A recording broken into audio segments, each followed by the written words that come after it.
ഇന്ന് ഞാൻ പറയാൻ പോകുന്നത് വെറുമൊരു കഥയല്ല. എൻ്റെ കൺമുന്നിൽ നീറിപ്പുകയുന്ന ഒരു പച്ചയായ സത്യമാണ്. എന്നോടൊപ്പം ഇന്നും സഹോദരതുല്യനായി സഹകരിക്കുന്ന ഒരു സുഹൃത്തിൻ്റെ ജീവിതത്തിൽ നിന്ന് എനിക്ക് നേരിട്ട് ബോധ്യപ്പെട്ട വിപരീത ദർശനം. ഞാനിത് പറയുമ്പോൾ എൻ്റെ സുഹൃത്തുക്കളും ഈ വീഡിയോ കാണുന്നവരും ഇത് വളരെ ശ്രദ്ധിച്ച് കേൾക്കുക. ഇത് ഒരാളെ വിചാരണ ചെയ്യാനല്ല, മറിച്ച് നമ്മുടെ ഉള്ളിലെ മനുഷ്യത്വം മരവിച്ചിട്ടില്ലെന്ന് ഉറപ്പുവരുത്താൻ വേണ്ടിയുള്ള ഒരു ഉണർത്തുപാട്ടാണ്. ആ സുഹൃത്തിനെ നമുക്കിവിടെ രാഹുൽ എന്ന് വിളിക്കാം. നിഷ്കളങ്കമായ ബാല്യത്തിൽ ഞാനും മനാഫും ഫിർദൗസും രാഹുലും ഒക്കെ രാഹുലിൻ്റെ ആ ചെറിയ വീടിൻ്റെ മുന്നിൽ മണ്ണപ്പമുണ്ടാക്കി കളിച്ചവരാണ്. ഞങ്ങൾക്ക് ക്രിക്കറ്റ് കളിക്കാൻ അവൻ്റെ അച്ഛൻ റബ്ബർ ബോൾ വാങ്ങിത്തന്നത് ഞങ്ങളുടെ ഓർമ്മയിൽ എന്നും നിൽക്കുന്നു. അവൻ്റെ അച്ഛൻ്റെ വിയർപ്പ് പുരണ്ട കാശുകൊണ്ട് വാങ്ങിച്ച ഭക്ഷണം എത്രയോ വട്ടം അവൻ്റെ അമ്മ പാകം ചെയ്ത് ഞങ്ങൾക്ക് തന്നിരിക്കുന്നു. അന്ന് അവൻ്റെ അച്ഛൻ വെറുമൊരു കൂലിപ്പണിക്കാരനായിരുന്നില്ല, പർവ്വതം പോലെ ഗാംഭീര്യമുള്ള ശരീരമുള്ള ഒരച്ഛനായിരുന്നു. ഞങ്ങൾക്കും അവൻ്റെ അച്ഛനും അമ്മയും ഞങ്ങളുടെ അച്ഛനും അമ്മയും പോലെയായിരുന്നു. ചോര നീരാക്കി അയാൾ പണിയെടുത്തത് തൻ്റെ മകന് ആകാശത്തോളം ഉയരത്തിൽ പറക്കാൻ വേണ്ടിയായിരുന്നു. താൻ വിശന്നിരുന്നിട്ടും മകനൊരു സൈക്കിൾ ചോദിച്ചിരുന്നപ്പോൾ അടുത്ത വർഷമാകട്ടെ എന്ന് പറഞ്ഞ് ആ സൈക്കിളിന് ചെട്ടിക്കാരൻ്റെ കയ്യിൽ 20, 30, 50 രൂപയൊക്കെ കൊടുത്ത് അടുത്ത ഓണമായപ്പോൾ, പ്രിയപ്പെട്ട രാഹുൽ, നിൻ്റെ അച്ഛൻ നിനക്ക് സമ്മാനമായി തന്ന BSA SLR നീല കളറിലുള്ള ആ സൈക്കിൾ നീ മറന്നു കാണില്ലല്ലോ അല്ലേ? ആ സൈക്കിളിൽ നമ്മൾ എത്ര കറങ്ങിയവരാണ്. ആ സൈക്കിളിൽ നമ്മൾ സിനിമയ്ക്ക് പോയ രംഗം നീ ഇന്നും ഓർക്കുന്നുണ്ടാകുമല്ലോ. ഇതൊന്നും ഞങ്ങളാരും മറന്നിട്ടില്ല. കാലം അതിൻ്റെ പ്രയാണം തുടർന്നു. രാഹുൽ ഇന്ന് വലിയ നിലയിലായി.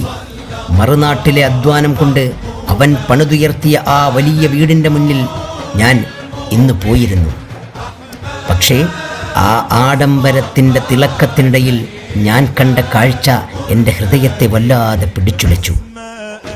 പണ്ട് ഞങ്ങൾക്ക് വടവൃക്ഷം പോലെ തണൽ നൽകിയ ആ കരുത്തനായ മനുഷ്യൻ, രാഹുലിൻ്റെ അച്ഛൻ, ഇന്ന് ശരീരം ശോഷിച്ച് ജീർണിച്ച മുറിവുമായി, മുഷിഞ്ഞ വസ്ത്രങ്ങളുമായി ഒരു നിഴൽ പോലെ അവിടെ നിൽക്കുന്നുണ്ട്. പണ്ട് കണ്ട ആ ഗാംഭീര്യം എവിടെയോ നഷ്ടപ്പെട്ടിരിക്കുന്നു. അദ്ദേഹത്തിന് നടക്കാൻ കഴിയുന്നില്ല. ആ പാവം വൃദ്ധൻ വേച്ച് നടക്കുന്നുണ്ട്. രാഹുലെ, നീ നിന്റെ ആഡംബരക്കാറിൽ വന്നിറങ്ങുമ്പോൾ നിന്റെ ഉടയാടകളിൽ നിന്നും നിന്റെ ശരീരത്തിൽ നിന്നും പ്രസരിക്കുന്നത് വല്ലാത്തൊരു സുഗന്ധമാണ്. ആധുനികതയുടെയും പത്രാസിൻ്റെയും ഗന്ധം. നാട്ടിലെ ആഘോഷങ്ങൾക്കും വാട്സപ്പ് ഗ്രൂപ്പുകളിലൂടെയുള്ള സംഘടനകൾക്കും നീ വാരിക്കോരി നൽകുന്ന സംഭാവനകൾ നിന്നെ അവർക്കിടയിൽ വലിയൊരു മാന്യനാക്കിയിട്ടുണ്ടാകാം. പക്ഷേ രാഹുലെ, നീ നിന്റെ അച്ഛൻ്റെ കാലിൽ പ്രമേഹം ബാധിച്ച് കെട്ടിവെച്ച മുറിവിൽ നിന്ന് വരുന്ന ഗന്ധം നിനക്ക് അസഹനീയമായതുകൊണ്ടാണോ നീ അദ്ദേഹത്തെ പടിക്ക് പുറത്താക്കിയത്? അതോ ആ പാപം മാതാപിതാക്കളുടെ വിയർപ്പിൻ്റെ ഗന്ധം നിന്റെ പുതിയ പെർഫ്യൂമിൻ്റെ മണത്തിന് ചേരാത്തതുകൊണ്ടാണോ? നീ ന്യായീകരിക്കുന്നുണ്ടാകാം. നീ അവരെ നിന്റെ മാളികയിൽ പാർപ്പിക്കാൻ എത്രയോ പ്രാവശ്യം വിളിച്ചതാണ്, ഞാൻ വാഹനമയച്ചതാണെന്നൊക്കെ. പക്ഷേ ആ കൊട്ടാരക്കെട്ടിനുള്ളിൽ നിന്റെ ഭാര്യയുടെ പത്രാസിന് മുന്നിൽ അവർക്കനുഭവിക്കേണ്ടി വന്ന അവഗണനയും അപമാനവുമാണ് അവരെ ആ പഴയ ചെറിയ കുടുംബ വീട്ടിലേക്ക് മടക്കി അയച്ചതെന്ന സത്യം നീ മറച്ചു വെക്കരുത്. ഞാൻ അവരുമായി ദീർഘനേരം സംസാരിച്ചിരുന്നു.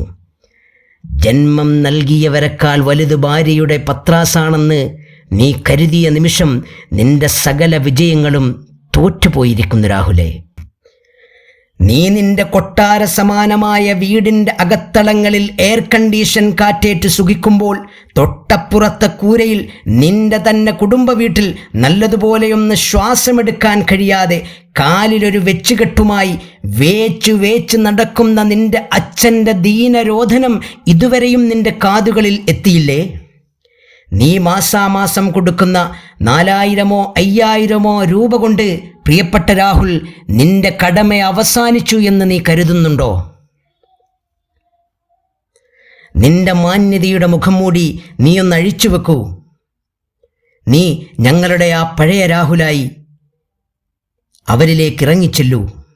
സ്നേഹത്തോടെ സന്തോഷത്തോടെ നീ അവരെ ഒന്ന് നോക്കൂ, അവരെ ഒന്ന് തലോടൂ, അവരുമായി കുറച്ച് സമയം നീ ചിലവഴിക്കൂ.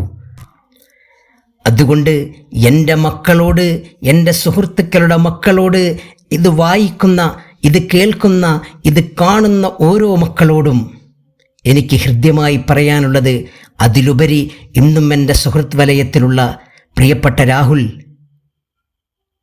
നിന്നോടും എനിക്ക് പറയാനുള്ളത്, മാതാപിതാക്കളുടെ വിലയറിയേണ്ടത് അവരെ ചിതയിലേക്കെടുക്കുമ്പോഴോ അതല്ല പള്ളിയിലെ 6 അടി മണ്ണിൽ കൊണ്ടുവച്ചിട്ട് 3 പിടി മണ്ണ് വാരി അവരിലേക്കിടുമ്പോഴോ മാത്രമല്ല, അവർ നമ്മുടെ കൂടെ ഒരുമിച്ചിരുന്ന് ശ്വസിക്കുമ്പോഴാണ്. അവരുടെ വിയർപ്പിൻ്റെ ഗന്ധത്തെക്കാൾ വിശുദ്ധമായൊരു സുഗന്ധം ഈ ഭൂമിയിൽ ഇനിയും പിറവിയെടുത്തിട്ടില്ല. മാതാപിതാക്കളെ ആദരിക്കാൻ നിങ്ങൾക്ക് തോന്നുന്നുണ്ടെങ്കിൽ ഈ സന്ദേശം ഓരോ മക്കളിലേക്കും എത്തിച്ചു കൊടുക്കൂ.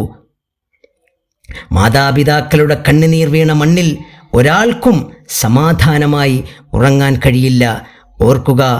ഓർക്കുക, കാലം ഇതിന് പകരം ചോദിക്കാതെ കടന്നു പോവുകയും